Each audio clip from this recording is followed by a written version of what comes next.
Jangan lupa untuk subscribe YouTube channel Metro TV News dan nyalakan notifikasinya. Pemirsa, beberapa waktu lalu penyanyi yang juga anggota DPR RI Krisdayanti blak-blakan mengenai tingginya pendapatan dari anggota dewan.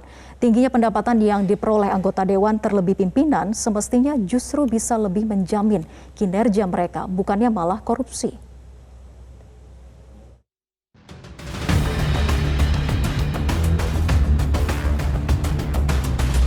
Nyanyian diva sekaligus anggota DPR RI Krisdayanti baru-baru ini bikin geger DPR. KD, begitu biasa ia disapa, blak-blakan mengungkap anggota dewan mendapat gaji ratusan juta setiap bulannya. Dalam sebuah wawancara bersama politikus Akbar Faisal yang diunggah di YouTube Akbar Faisal Uncensored, sejak menjadi wakil rakyat, KD mengaku mendapat gaji sebanyak 2 kali dalam waktu berbeda setiap bulan dengan total mencapai 75 juta rupiah. Selain itu, ia mengaku memperoleh sejumlah pendapatan di luar gaji dan tunjangan, yaitu dana aspirasi setiap reses sebesar 450 juta rupiah, serta dana kunjungan daerah pemilihan atau Kundapil sebesar 140 juta rupiah. Setiap tanggal 1, 16 juta ya, tanggal 5, 59 juta kalau nggak salah. Oke. Ya. Ya udah, jadi aja. 16 juta itu gaji pokok, Ya. 59 juta itu adalah tunjangan-tunjangan, Ya. komunikasi segala macam. Ya, ya. Terus yang lainnya? Ya. Yang lengkap dong. Dana aspirasi mungkin Dana aspirasi ya. Dana aspirasi itu memang wajib untuk kita, namanya juga uang negara. Jadi Ya, memang berapa dana dana aspirasi? aspirasi kita itu setiap reses kita 450 juta. Itu Berapa kali dalam setahun? 5 kali dalam setahun. Yang dana yang berikutnya apa lagi tadi? Kunjungan dapil. Kunjungan dapil, Kundapil berapa sekarang? Tertarik ya mau masuk lagi? Wedit.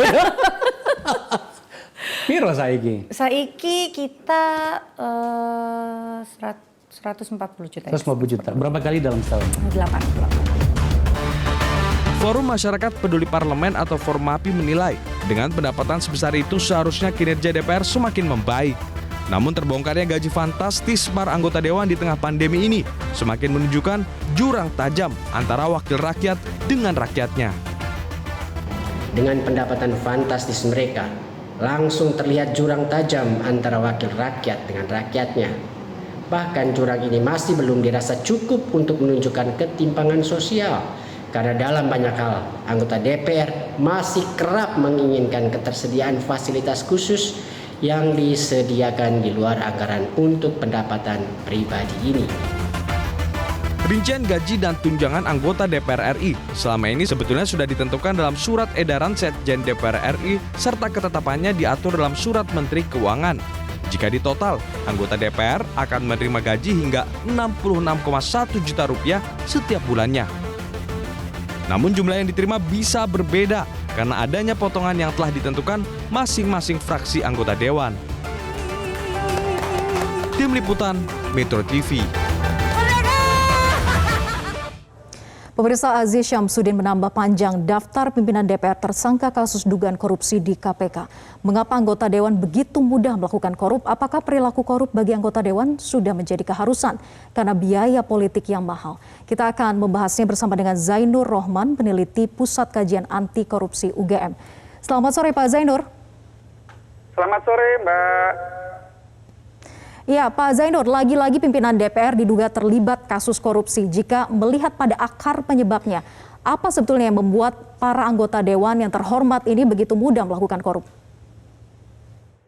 Ya, jabatan DPR itu dijadikan sebagai sarana untuk mencari rente, ya, menjadi calo dengan memperjualbelikan kewenangan yang dimiliki, baik kewenangan penganggaran, kewenangan pengawasan maupun kewenangan membentuk peraturan perundang-undangan. Nah, penyebab mereka melakukan korupsi ada banyak hal, tetapi menurut saya memang yang paling besar adalah high cost politik. Untuk menjadi seorang anggota DPR terpilih, mereka mengeluarkan modal yang sangat fantastis, bisa 5-20 miliar per orang. Oleh karena itulah sebenarnya dari penghasilan sah yang bisa dikumpulkan selama 5 tahun mereka menjabat, itu tidak mungkin dapat ditutup dengan penghasilan sah yang harus harus diperimbangkan dengan modal yang dikeluarkan untuk memenangkan pemilu. Nah, yang kedua menurut saya ada faktor jabatan dijadikan sebagai sarana untuk memupuk kekayaan. Jadi berapapun gaji atau tunjangan yang diterima per bulan itu tetap tidak akan bisa cukup jika tujuan menjadi anggota DPR adalah untuk memupuk kekayaan. Nah, yang ketiga ada faktor pendanaan partai. Memang partai politik di Indonesia punya problem pendanaan karena minimnya partisipasi dari kader untuk iuran kepada partai politik. Akhirnya parpol juga menggunakan pendanaan dari sumber manapun, baik sumber yang sah maupun sumber yang tidak sah. Nah, sumber yang tidak sah salah satunya adalah dengan melakukan korupsi oleh para pejabat partainya, kemudian disetorkan kepada partai politik. Jadi ada sedemikian banyak faktor yang menyebabkan para anggota DPR ini terus-menerus melakukan korupsi. Kalau kita ingat di dalam satu periode 2014 sampai 2019 ada 22 anggota DPR yang tersangkut kasus korupsi. Nah, sekarang sedang jalan ada 2 orang anggota DPR, AZ dan juga AN yang juga diproses dalam kasus korupsi. Artinya seperti DPR ini adalah langganan menjadi institusi yang paling buruk, paling korup, dan semacam tidak ada titik cerah. Kapan DPR Indonesia akan menjadi satu lembaga yang bersih, lembaga yang bisa menjadi penyalur aspirasi rakyat. Iya, artinya memang banyak pemicunya sehingga korup ini dianggap sebagai salah satu solusi untuk bagaimana mereka bisa memenuhi kebutuhan begitu ya, bukan hanya sebagai anggota dewan tapi juga sebagai anggota partai. Nah, apakah memang juga banyak celah sehingga penegakan hukum pun tidak bisa memberikan efek jera sehingga datang lagi dan lagi ada yang korup? Iya, soal bagaimana strategi untuk membuat jera, memang sebenarnya hukum Indonesia masih sangat lemah, ya. Kenapa saya katakan lemah? Karena dari sisi penindakan ya, penindakan itu pada akhirnya tidak dapat memberikan satu efek jera karena rendahnya pidana yang dijatuhkan kepada para pelaku. Rata-rata pidana yang dijatuhkan kepada para pelaku itu sekitar 4,5 tahun untuk level DPR. Nah, sehingga bisa kita katakan ini tidak cukup optimal, tidak bisa menghadirkan efek jera dibandingkan dengan potensi keuntungan yang mereka dapatkan selama mereka melakukan korupsi. Nah, yang kedua dari sisi hak politik, memang seharusnya setiap anggota DPR yang melakukan korupsi itu juga diikuti dengan tuntutan dari jaksa penuntut umum untuk pencabutan hak politik. Sehingga di kemudian hari mereka tidak dapat lagi berkontestasi di bidang politik. Tetapi kan pada kenyataannya ini hanya bersifat sementara. Setelah mereka selesai menjalani pidana, maka mereka dapat berkontestasi lagi di bidang politik. Nah, sayangnya masyarakat juga masih banyak yang memilih residivis tipikor ya, orang yang pernah melakukan tindak pidana korupsi kemudian dipilih lagi menduduki jabatan publik ya. Artinya ini kan sebuah ironi. Nah, yang ketiga menurut saya faktor yang paling utama mengapa tidak timbul efek jera atau tadi dikatakan masih banyak celah adalah gagalnya instrumen hukum untuk melakukan penindakan dengan tujuan pemiskinan terhadap para pelaku. Nah, kenapa? Karena instrumen hukum yang tersedia di pasal 18 Undang-Undang Tipikor itu memang tidak efektif.